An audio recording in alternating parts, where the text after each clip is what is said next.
Bujjanga gavumenti y'abakwatamundu abakulemberwa Museveni bawamba buyinza. Ebibinja by'abakwatamundu ebirala 24 bye byegezezzaako okubeera nga bimamula gavumenti ye okuva mu bukulembeze. Era ng'ebimu ku bino kwe kuli n'ekyomugenzi Major Herbert Kikomeko Itongwa ekya Uganda National Democratic Alliance. Era nga kino kyakola obulumbaganyi ku police posts ezimu bibatta abasirikale abawerako omwali okuwamba abantu nga muno mwe mwali ne minisita wabula ng'oluvannyuma ye yateebwa nga tewali kabi kamutuusiddwako. Wabula enjawulo eri wakati w'ebibiina ebirala n'ekya Major Itongwa kwe kubeera nti Itongwa ate y'omu ku abo abalwana obutaweera okubeera nga baleeta gavumenti ya Pulezidenti Museveni mu buyinza. Major Itongwa ennamba ye ya NRA yali RO100 era ng'ono okuyingira mu nsiko yadduka kuva ku ssomero era nga kiteeberezebwa okuba nti yayingirayo mu mwezi ogusooka oba ogwokubiri NRA bwe yayingirira mu nsiko. Abalwanyi abatonotono bwe baatandika olutalo luno baba kutulamu units ez'enjawulo era nga ye bamusindikako abaleega wansi wa Stanley Muhangi. Musajja mukulu ono Itongwa entendekebwa ye mu magye temanyikiddwa bulungi wabula nga abamu ku be yalwana nabo balowooza nti ono alabika yatendekebwako mu nteekateeka y'amayumba 10 eyakolanga aba LDU ensangi zino era ng'ono okuyingira ensiko alabika yayingira n'ekibinja ekyava ebwayise. Bano nga bali mu nsiko Itongwa yali mu kabonda akalimu abalwanyi abaatibwa ng'ennyo aka 3rd Battalion era nga kano kakulemberwanga Kano Patrick Lumumba. Abazirwanako mu nsiko bategeeza nti Itongwa ono y'omu ku balwanyi abaali ab'amaanyi ennyo mu NRA be yayina wabula nga yali ayinamu emize egitali mirungi kyokka ng'olw'obukugu bwe yayina mu kulwana kino kyabikanga empisa z'embi ze yali ayina. Era ng'abalwanyi abaali ab'omutawaana abaafaananako nga Itongwa baali babakazaako erinnya erya Kalampenge era nga bakakasanga nti waakiri babattira ku frontline naye nga tebawanise. Wabula nga abamu ku bannaabwe baateeberezanga nti osanga bano balina ebiragalalagala bye baakozesanga nga bye byabaleeteranga okubeera n'omutima ogufaanana bwe gutyo. Abalwanyi abamu abafaanana nga Itongwa kwaliko Lieutenant Colonel Moses Dragon Nyanzi, Lieutenant Colonel Jet Mwebaze, Lieutenant Colonel Magala Prof, omugenzi David Musisi Kalampenge, Major Moses Kanabi, Sabata, Bokisa, Kamomo, Musoke Katerega, Bruce Muwanga, Kangaho nga kwotadde ne Mulindwa. Era nga abamu abaakula ne Itongwa bagamba nti okuviira ddala obuto yali muvubuka wa matanta era ng'ono yakkakkananga ne ku banne ku ssomero n'abakuba. Wabula akaseera kaatuuka Itongwa bakama be ne batandika okumweraliikirira olw'okuba nti akaseera kaatuuka nga takyawuliriza na biragiro byamuweebwanga. Era mu kiseera ebikwekweto by'amagye g'Obote byali bukulembeddwa Major General David Oitoje okusaako ne Lieutenant Colonel Eric Odwal bwe byanyinyitira okubeera nga bifutiza abakwatamundu bano aba NRA mu 1983. Aba NRA baasalawo okusooka okubeera nga beekweka basobole okubeera nga batebuka ekibambulira. Era nga gavumenti yali ereese obukodyo obw'okubeera nga abakwatamundu bano tebaweebwa yadde ekyokulya ng'ekigambibwa nti enjala ejja kubanunulayo gye beekwese oba si kyo ebattireyo.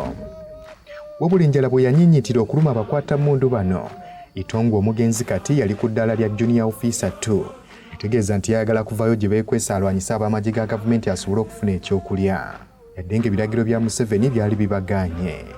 Ekiteeso kya Itongwa okuyisa amaaso mu kiragiro kya Museveni kyawagirwa Brigadier Tabani Kyabihende, Fred Mugisha saako n'enjawukana Mandev. Era nga bakulu abasatu bano baali mu kibinja kyokusatu ekya Patrick Lumumba era nga baali balina abagoberezi abawerako. Itongwa saako ne banne baayongera okukunga abalwanyi abalala nga baagala babawo olukusa bagende balwane basobole okufuna emmere. Era ebigambo bino byatuuka eri akulira abakwatamundu nti Itongwa ne banne basazeewo waakiri okubeera nga battibwa nga balwana okufuna ekyokulya mu kifo ky'okufa enjala. Itongwa nti era yawulirwako ng'agamba nti abakulu bwe banaagaana okubawa olukusa okugenda okulwana waakiri bajja kubashambuliya ekyategeeza nti waakiri abakulu bajja kubakuba. Kino kyaviirako abakulu okubeera nga basalawo Itongwa ne banne bakwatibwe naye ng'okubakwata kigambibwa tekyali kyangu. Era wano Museveni kyava asala amagezi okubeera nga bataliyoni ey'okusatu agiwa emirimu egy'okkola. Era nga mu kubawa emirimu kyaleetera Itongwa Kyabihendo saako n'enjawukana okubeera nga bakwatibwa kubanga abamu ku bannaabwe baali basindikiddwa okubaako bye bakola. Era nga bano oluvannyuma lw'okukwatibwa baatwalibwa ku nkambi enkulu ng'abasibe. Okukwata abalwanyi ab'amaanyi nga bano kyali kirina okuleetawo embeera ey'obunkenke wakati mu bakwatamundu. Era nga Museveni Yasala amagezi nga bukyali n'akuŋŋaanya abalwanyi n'ayogerezeganyako nabo n'abategeeza ensonga lwaki babadde balina okukola ekyo kye bakoze. Era nga bwe yali ayogerako eri abalwanyi abalala yabategeeza nti Itongwa ne banne babadde bafuuse ettumbo mbere kazi nyuma, ekitegeeza nti baali bafuuse bantu abasooka okutunuulira olubuto lwabwe mu kifo ky'emirimu. Era wano Grigore Mugisha Muntu ssaako ne Frank Kaka baaweebwa obuvunaanyizibwa okubeera nga banoonyereza ku basibe bano. Era ng'ebyava mu kunoonyereza byalaga nti Itongwa ne banne baali tebaagala kulwanira bulwanizi mmere, wabula baali baagala na kufuna luwenda kugenda kufuna ku bakyala. Okakasa kino nti osanga Itongwa ddala mbutuufu yali yettanira abakyala nga bali mu nsiko. Bino byonna byaliwo mu 1983, kyokka era omwana we asooka yamuzaala akyali mu nsiko mu 1984. Era ng'okubagaana okubeera nga batambula olw'okuba amagye g'obo tegali mu kubazingako kyali kibayisiza ddala bubi okubeera nga tebasobola kugenda mu byalo byali biriraanye enkambi zaabwe kwefunira ku bakyala. Era oluvannyuma lw'okunoonyereza Itongwa ne banne baasingisibwa emisango era bwe batyo ne baggalirwa mu makomera ga NRA ge yali alina ag'omu gye baateekanga abasibe baabwe. Era nga bano babasala ne ku madaala okuva ku junior officers 2 okudda ku bwa sajenti. Abaazirwanako bagamba nti oluvannyuma lwa kukwatibwako omukulu ono ssaako ne banne, bataliyoni ey'okusatu yakendeera amaanyi ne batandikanga n'okukosebwa ennyo mu nnumba ze baakolanga n'ezaabakolebwangako. Era nga kaali kabonero akalaga nti Itongwa ne banne baali babeetaagira ddala mu nkambi eno. Bataliyoni ey'okusatu eno amaanyi gaagikenderera ddala n'eyitwako n'ekibiina kya Pecos kuteesa ekyali ekyokubiri n'ekya Stephen Kashaka ekyali ekyokuna. Bataliyoni ya Kashaka yali emanyikiddwa okubeera n'abasajja abalina empisa, wabula ng'oggyeko ekyo beesigamanga nnyo ku basajja abaali bakwatiddwa kuba oluusi baalwaniranga wamu. Olwo nga bakwatammundu bano abaakulemberwa Museveni akazito kongedde okubateekebwako, Museveni yasalawo okubeera ng'ebibonerezo byali ewadde Itongwa ne banne bikendeezebwa ne babayimbula okuddamu okugenda ku front line. Era bano beenyigira ne mu kulwana okwaliwo mu mwezi ogwokubiri mu 1984 aba NRA bwe baalumba balakisi y'e Masindi ssaako ne mu gw'omukaaga bwe baalumba balakisi y'e Hoima. Yadde nga Itongwa ne banne baali babakakkanyiza okutuuka ku ddaala lya sajenti, baddamu obuvunaanyizibwa obw'okudumira bannaabwe ne babutwala era nga baakolera ddala omulimu ogw'amaanyi. Era ng'omukulu w'abayeekera Museveni yasanyuka nnyo bano n'abaddiza lanka zaabwe. Oluvannyuma lw'okubeera nti ennumba zino baali basobodde okuwambira ddala emmundu ezaawerako. Era nga kigambibwa nti Itongwa y'omu ku baasooka okwemulula ne bayingira mu balakisi y'e Masindi. Era nga kigambibwa nti ekikwekweto eky'okulumba balakisi y'e Masindi kyali kikulembeddwa General Sali Musale.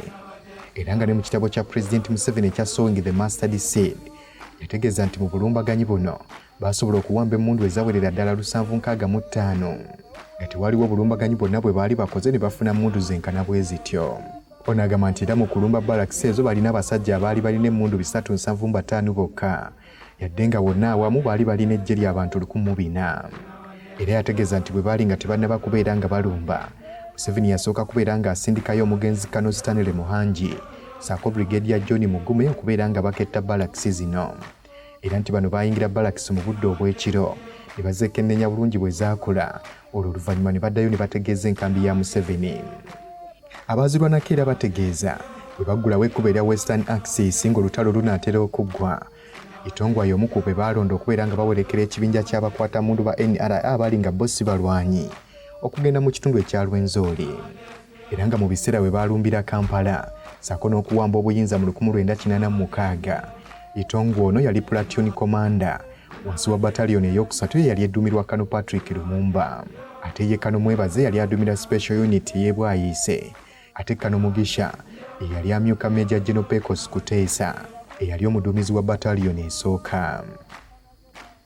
Mu mwaka gwa 2013 muganda wa Itongwa nga ye Daudi Sebanyiga yategeeza olupapula lw'amawulire olwa Daily Monitor oluvannyuma lw'okubeera nga bakwatammundu bawambye Kampala, Itongwa baamwekanga ng'agenza okubakyalira. Ono agamba nti baali waka bagenda okulaba nga ab'amagye babuuka ku motoka ekika kya Land Rover. Era taata waabwe n'abategeeza bagende beekweke nga balowooza nti baali b'amagye ga gavumenti abaali batulugunya abantu ku kyalo ebiseera ebyo. Obula oluvannyuma bagenda okulaba nga Itongwa ava mu mmotoka. Bano bagamba wali wayise emyaka egiwerako ng'ono tebamulabako, gattako okumuwuliza. Era lyali ssanyu ly'amaanyi eddala okudduka okubeera nga bamwaniriza. Ono agamba zaali emmotoka 3 nga zonna zijjudde ab'amagye abaali bamuwerekeddeko. Wabula essanyu lino teryawangaala kubanga Itongwa mu 1987 yakwatibwa ng'ava eggulu n'aggulwako emisango gy'obubbi ssaako n'okusiiwuuka empisa. Era nga bataliyoni ye yali ekulemberwa Kano Lumumba kigambibwa nti yali esindikiddwa okubeera nga balwanyisa akabondo ka Alisirakwena. Wabula abamu ku baazirwanako bagamba nti Itongwa ono yamala emyaka 5 mu kkomera e Luzira era oluvannyuma n'atebwa mwaka gwa 1994. Era ono bwe yateebwa yasalawo okubeera ng'ava mu magye era n'alangirira olutalo ku gavumenti ya Pulezidenti Museveni mu 1995. Era ng'ekiwandiiko ekyalabibwako ekyabaggwa mu 1995 nga kyaliko peegi ezawerera ddala 15 ekigambibwa okubeera nti kyawandiikibwa abamu ku baazirwanako abaali beemulugunya nti tewaliwo bwenkanya mu ngeri ranka gye ziweebwamu abamu ku abo abaali abalwanyi ba NRA. Era ng'ekiwandiiko kino kyanukulayo abantu 17 abagambibwa okuba nti bo tebaali bamativu. Era nga ku bano kwaliko Itongwa RO100, Julius Handa RO24, Andrew Rutaya RO28, Matayo Chaligonza RO34, James Kalanzi RO59, Peter Lwamukaga, Sekamwa Boxer RO113, Lawrence Bisaso RO125 nga bibamu ku balwanyi abagambibwa okuba nti babaleka ebbali. Abaazirwanako era bategeeza nti Itongwa ono teyali mu mativu n'eddaala ly'obwammeeja eryali lyamuweebwa mu 1998 mwezi ogwokubiri ng'agamba nti yalibadde ali ku lanka esingako awo. Era nti ono enfunda nnyingi nnyo yasisinkananga abamu ku baali abalwanyi okuva mu Buganda okwali omugenzi Nsobya, Lieutenant Colonel Bruce Muwanga, ssaako Lieutenant Colonel Moses Drago Nyanzi, era nga bonna baakubaganyanga ebirowoozo ku busosoze bwe bagamba nti bwali bufumbekedde engeri gye bagabamu lanka ssaako n'okwongera amadaala bannamagye abaali mu NRA. Okusinziira ku mboozi ya Ssemujju Ibrahim Nganda gye yakola mu 2009 mu lupapula lw'amawulire olwa Observer, yategeeza nti Itongwa ono yalinga yeemulugunya ng'agamba nti ye tali ku lanka y'obwa Lieutenant Colonel nga Gregory Mugisha Muntu, Patrick Lumumba ne Fred Mugisha, kyokka ng'agamba nti yali ku leve emu na bano. Itongwa muli agamba nti yawuliranga nti ekyakolebwanga kino kwali kubeera nti baagala kukuzaako bantu bava mu kitundu kimu, kyokka bo naddala bava mu Buganda ne basalawo okubasosola. Era Itongwa era yakozesa omukisa guno n'ategeeza tewali nsonga lwaki ssemateeka wa 95 yali amma Buganda enkola ey'obwa federo. Era wano Itongwa bwe yatandikira n'ategeeza nga bw'atandise okulwanyisa gavumenti ya musajja mukulu Museveni eyaleze mu buyinza wabula nga si amazima na bwenkanya. Era ekibinja kye yatondawo n'akituuma National Democratic Alliance. Oluvannyuma ono kyategeerekeka nti yakolagana ne Major Fred Mpiso era nga bano baalabibwanga akabondo k'abakwata mmundu abalwanira enkola ey'obwa federo era nti bano baawagirwa n'abamu ku baaliko bannabyabufuzi okwali n'eyali omuwanika w'ekibiina kya DP Evaristo Nyanzi. Era ng'ekibiina ky'abamukwata mmundu kino ekya National Democratic Alliance kyakola amawulire bwe kyawamba minisita w'ebyobulamu Dr. James Makumbi ssaako n'okutta eyali RPC w'e Masaka Elisa Kalakire. Kyokka nga ye minisita w'ebyobulamu Dr. James Makumbi baamuta nga tebamutuusizzaako buvune. Era ng'abamu ku bakulu mu by'okwerinda baategeeza nti akabondo ka Itongwa kali kafujjirirwa ensimbi Dr. Agre Kiyingi, era nga gavumenti yateekawoko n'ekirabo kya bukadde bw'ensimbi za Uganda 5 eri oyo yina ayinza okubeerako n'obubaka obubatuusa ku Itongwa. Kyokka mu mwaka gwa 1996 gavumenti yavaayo n'erangirira nti akabondo ka Itongwa bamaze okubeera nga bakasaanyaawo, era ng'ennaku z'omwezi nga 2 Desemba wa 1996 olupapula lw'amawulire olwa New Vision, Herbert Itongwa yasobola okubeera nga yeemulula n'adduka mu kibuga Nairobi eky'eggwanga erya Kenya. Ate ng'ennaku z'omwezi 16 January wa 1996 omukutu gw'amawulire ogwa AFP gwategeeza nti abamu ku bakabondo ka Itongwa be bamu ku abo abantu 7 abaakwatibwa mu ggwanga erya Kenya. Kyokka ate ng'ennaku z'omwezi 5 February wa 1996 omukutu gw'amawulire ogwa Reuters ssaako ne Indian Ocean Newsletter ng'ennaku z'omwezi 10 ogwokubiri 1996 baategeeza nti omukulembeze w'akabondo kano Itongwa naye yakwatiddwa poliisi mu ggwanga erya Kenya. Era nga Pulezidenti Museveni yavaayo n'ategeeza nti tewali nteekateeka zonna kulaba nga Itongwa ono akomezebwawo wano mu ggwanga. Kyokka nga ate ennaku z'omwezi 5 February wa 1996 era omukutu gw'amawulire ogwa The East African okuva mu ggwanga erya Kenya gwategeeza nga abakungu b'eggwanga erya Kenya bwe baasobodde okubeera nga Herbert Itongwa bamuwa ekibiina ky'amawanga amagatte ekivunaanyizibwa ku babundabunda, era nga kino tekijja kumuzza mu ggwanga lino lya Uganda. Mu 1997 ono yatwalibwa e Denmark era nga mu 1999 ono yaweebwa obuddamu mu butongole. Obula oluvannyuma abakulu mu Denmark balondoola emboozi gye yabawa basobole okubeera nga bamuwa obutuuze ne bakizuula nti yali alimba. Era ng'okusinziira ku ambasada wa Uganda mu ggwanga lya Denmark ebiseera ebyo Joseph Tomusange yategeeza nti ono yaggulwako emisango. Era mu mwaka gwa 2003 ono yakwatibwa mu Denmark gye yali abeera. Itongwa ng'amannya ge agaddala Herbert Kikomeko Sendyabane mu mwezi ogwokutaano 2004 ono yaggulwako emisango egyekuusa ku bikoloberwa ebikolebwa mu ntalo. Era ng'ono yali avunaanibwa kutta muduumizi wa poliisi Elisa Kalakire ssaako n'omugoba we Samuel Kakonge gattako n'okuwamba minisita w'ebyobulamu James Makumbi. Obula oluvannyuma Itongwa emisango gy'obutemu gyamuggyibwako oluvannyuma lwa kkooti mu Denmark okukizuula nti tewaali bujulizi bukakasa nti ono ye yali emabega w'ebikolobero ebyo. Weewaawo ng'ab'oludda oluwabi baali bazze mu ggwanga lya Uganda ne bakola okunoonyereza. Obula kkooti yakizuula nti okunoonyereza kwe baakola abantu ab'enjawulo be baayogera nabo baakakabakake okubeera nga bawaayiriza Itongwa. Era bw'etyo kkooti ono n'emuggyako emisango gy'obutemu. Wabula nga Itongwa kkooti yamusingisa musango gwa bubbi. Itongwa bwe yaggalirwa wayita akaseera katono nnyo ono ne bamuzuula nti alabika alina ekizibu ku bwongo. Era bw'atyo ne bamutwala okubeera nga ajjanjabibwa. Era oludda oluwabi lwali lutegeezezza kkooti eno eya Denmark nti musajja mukulu ono bw'amala okubeera ng'afuna obujjanjabi akomezebwewo wano mu ggwanga lya Uganda, kyokka Denmark n'egaana. Etegeeza nti tebasobola kukikola kubanga Denmark esobola kuzza muntu yenna mu nsi ye nga wakyaliyo ekibonerezo ky'okuttibwa oba ekyakalabba. Kyokka oluvannyuma lwa Itongwa okubeera ng'amaze okujjanjabibwa, abantu tebaddamu kubeera nga bamulaba mu Denmark, ekyaleetawo abantu okutandika okwebuuza gye yadda. Era ng'okusinziira ku ambasada w'eggwanga lya Uganda mu Denmark Tomusange yategeeza nti Itongwa ono yasemba okulabibwako ku mukutu gwa TVM mu mwaka gwa 2004 nga n'omusango gwe gukyagenda mu maaso. Kyokka nti ono bwe yamala okubeera ng'afuna obujjanjabi mu Denmark yadduka n'agenda mu Germany nga yafuuka na Rastafarian. Itongwa muyite Herbert Kikomeko Sendyabane yakulira mu kitundu ekyakibwa Nabweru era yasomera ku Kazo Primary School nga wano we yava n'agenda ku Menge SS mu 1978 nga wano yasomerawo paka mu siniya ey'okuna kyokka nga yadduka nga tannakola bigezo by'akamalirizo yeegatta ku ba NRA. Era ng'ono amagye ga UPDF yagaddukamu ng'ali ku ddala ly'obwa Meja nga yava mu 2013 ng'alina emyaka 51. Ng'ono yafa ng'ennaku z'omwezi 19 April mu ggwanga erya German. Era nga yaleka abaana basatu okuli omutabani omu ssaako n'abaana ab'obuwala babiri. Era ng'omu ku bawala be yasoma busawo kyokka ng'omulala yali alina ssaluuni mwakola mu Kampala.